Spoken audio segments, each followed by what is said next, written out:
Assalamualaikum warahmatullahi wabarakatuh. Bismillahirrahmanirrahim. Walhamdulillah. Wassalatu wassalamu ala rasulillah. La haula wa la quwata illa billah. Allahumma salli wa sallim wa karrim wa azim wa majid ala sayyidina Muhammadin wa ala alihi wa sahbihi wa manittaba'al huda wa walah. Amma ba'du. Sahabatku sekalian, para pemirsa Ladisnu TV serta jamaah yang dimuliakan Allah. Bertemu lagi bersama saya Al-Fakir Muhammad Nur Hayid untuk kita bersama-sama mutolaah, ngaji bareng, dan sekaligus kita belajar bagaimana mengasah jiwa kita melalui kajian kitab Al-Hikam Al-Ata'iyah yang dikarang oleh Syekh Said Ramadan Buti Asy-Syahid Waliullah. Hikmah pertama sudah kita kaji kemarin dalam pertemuan minggu yang lalu. Insya Allah hari ini kita akan mengkaji hikmah kedua. Al-hikmatus saniyatu iradatuka at-tajrida ma'a iqamatillahi iyaka fil asbabi minasyahwatil khafiyah wa iradatuka al-asbaba ma'a iqamatillahi iyaka fit tajridi inhitatun anil himmatil aliyah. Apa artinya? Keinginan kita, keinginan kalian, keinginan siapapun orang-orang yang beriman untuk berlaku tajrid atas apa yang sudah ditentukan oleh Allah dalam hidupnya, maka kalau kamu masih dalam posisi asbab, itu adalah merupakan bentuk syahwat yang tersamarkan. Sebaliknya, keinginan kamu untuk terus berada dalam asbab yang sudah Allah tetapkan, Allah takdirkan dalam hidup kita, sementara posisimu itu sebenarnya sudah pada makom tajrid, itu adalah inhitatun, satu kemunduran, satu keruntuhan dari al-himmatul aliyah. Maka dari hikmah kedua ini kita punya 4 terma. 4 hal yang harus kita urai. Pertama, at-tajrid. Yang kedua, al-asbab. Yang ketiga, asyahwah al-khafiyah. Dan yang keempat, al-himmatul aliyah. Kita urai satu persatu. Apa maksudnya at-tajrid ini? Tajrid ini secara bahasa adalah penanggalan. Penanggalan itu pelepasan. Jadi keinginan kamu untuk tajrid, untuk terus bersama Allah, menanggalkan segala urusan duniawi. Maunya kita itu spiritan aja, Allah saja. Itu keinginan. Pokoknya saya nggak mau lagi kerja dah. Saya nggak mau lagi ngurus istri, ngurus anak. Enggak. Karena saya mau bersama Allah. Hidup ini hanya untuk Allah. Akhirnya anak terlantar, istri terlantar. Padahal, iqamatillah, ketetapan Allah pada kamu itu fil asbab. Kamu masih dalam makom harus kerja. Kamu masih harus makom ngurusin anak, ngurusin istri. Kok kamu kepingin betul tajrid, kepingin betul melepaskan segala hal urusan dunia dan hanya ingin bersama Allah. Itu disebut oleh Syekh Ibnu Athaillah As-Sakandari sebagai minasyahwatil khafiyah. Syahwat yang tersembunyi. Itu syahwat. Syahwat itu kata dasarnya adalah keinginan. Tapi syahwat ini keinginan yang mendorong pada nafsu. Ya, syahwat terhadap perempuan, laki-laki kepada perempuan, perempuan kepada laki-laki, kita laki-laki atau perempuan kepada harta, keinginan kepada jabatan, itu syahwat.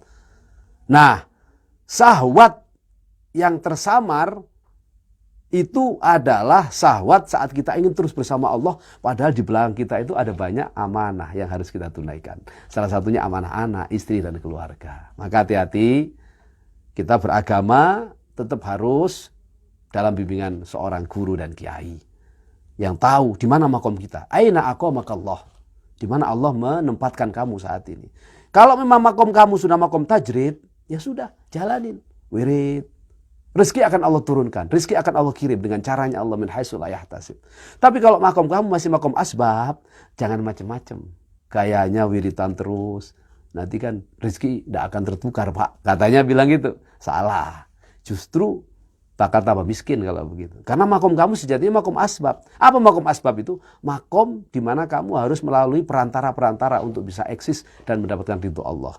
Nah, salah satu perantara itu adalah dengan kita bekerja misalnya sebagai ibadah ghairu mahdhah. Karena mencari nafkah yang halal untuk keluarga itu adalah ibadah yang luar biasa yang tidak kalah dengan ibadah kita melaksanakan sholat, zakat, puasa di bulan suci Ramadan dan seterusnya, atau yang disebut dengan ibadah mahdhah.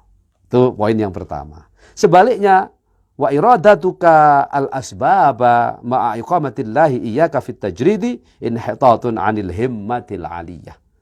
Tapi kalau kamu sudah dimakomkan oleh Allah dalam makom tajrid, makomnya kamu itu sudah ditarik oleh Allah untuk kamu menanggalkan dunia dan segala aksesorisnya.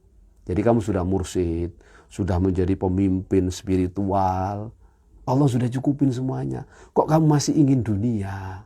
Ingin ini, ingin itu, ingin jabatan, ingin harta, ingin kawin lagi misalnya. Maka itu adalah inhitatun 'anil himmatil 'aliyah. Sebuah kemunduran.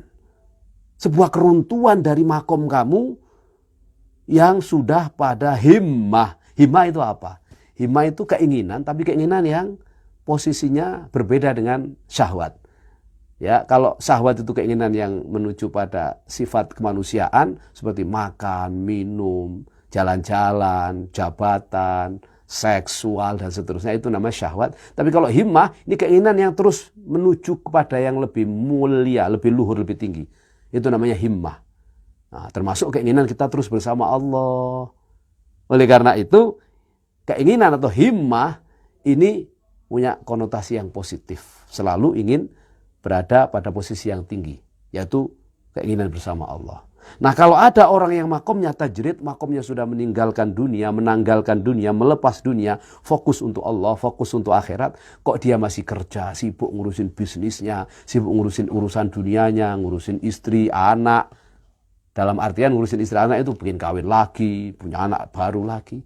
Padahal dia sudah makom tajrid, makom yang sudah Allah tinggikan, yaitu makom terus berasyik masuk bersama Allah, berzikir, dan kemudian mengajak orang-orang untuk kembali kepada Allah. Ad-da'i ilallah, kok dia masih ngurusin bisnis dan seterusnya itu tadi, maka itu sesungguhnya dia telah runtuh, telah turun makom dari al-himmatul aliyah, semangat atau keinginan yang tinggi, yang luhur, yang tujuan akhirnya adalah bersama Allah Subhanahu wa ta'ala.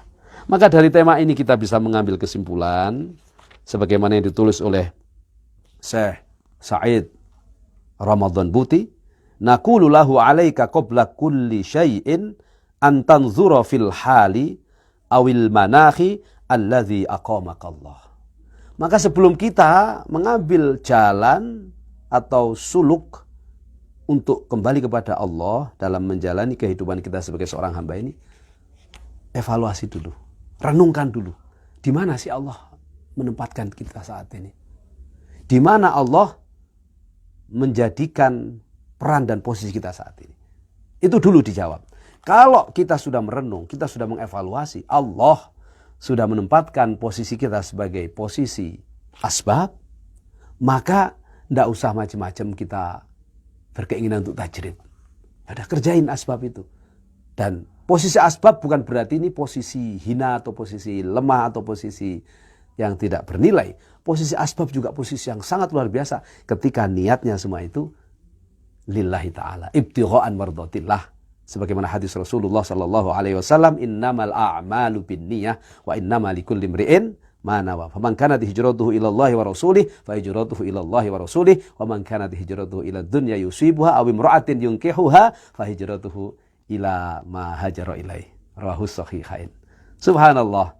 Jadi ketika makom kita asbab, kita jalani dengan baik. Yang penting niatnya lillahi ta'ala dan untuk mengharap ridho Allah. Sebagaimana ketika Allah sudah menempatkan kepada kita makom tajrid, tidak usah cawe-cawe dunia lagi. Tidak semua orang diangkat oleh Allah untuk masuk pada makom tajrid. Hanya orang-orang pilihan. Dan pasti orang yang sudah ditarik pada makom tajrid ini, insya Allah dialah kekasih-kekasih Allah. Maka yang sudah makom tajrid, tentu orang yang sudah urusan dunianya selesai. Urusan hatinya selesai. urusan keluarganya selesai. Yang saya sebut selesai bukan berarti kaya raya kemudian dia tidak butuh apa lagi. Tidak. Tapi hatinya sudah kenal betul dengan Allah. Al-arif billah. Sehingga dia tajrid. Hidupnya hanya Allah, Allah, Allah. Sudah. Tidak usah ikut cawe-cawe urusan asbab. Tidak usah ikut cawe-cawe urusan hal-hal yang nggak penting. Dalam kehidupan mengawal al-himmatul aliyah. Mengawal kita terus menuju kepada keinginan tinggi, keinginan luhur bersama Allah subhanahu wa ta'ala. Semoga bermanfaat dan insya Allah kita akan lanjutkan besok dalam kajian Al-Hikam Al-Ata'iyah yang dikarang oleh Syekh Said Ramadan Putih Asy-Syahid Waliullah dalam bab ketiga atau tema ketiga Hikmatus Salisah yang insya Allah kita urai minggu depan. Saya Al-Fakir Muhammad Zulhaid mengucapkan terima kasih, mohon maaf atas segala kekurangan. Wal afu minkum wallahul muwaffiq ila aqwamit thoriq. Wassalamualaikum warahmatullahi wabarakatuh. Ya man sallaita bikullil. Alhamdulillah kita sedang menuju Masjid Quba yang mana janji baginda Nabi SAW bagi penduduk Madinah pada saat itu yang kesulitan untuk melaksanakan ibadah umrah, maka berwudu dari rumah, tiba di Masjid Quba, melaksanakan sholat sunnah 2 rakaat, maka nilainya sama dengan umrah 1 kali yang sempurna. Subhanallah. Maka insya Allah mudah-mudahan kita bisa berziarah ke sini. Ada sama mertua, masya Allah, sama Barak, sama ibu. Insya Allah kita semua bisa mendapatkan pahala umrah dengan sholat sunnah 2 rakaat di Masjid Quba ini. Yuk. Muhammad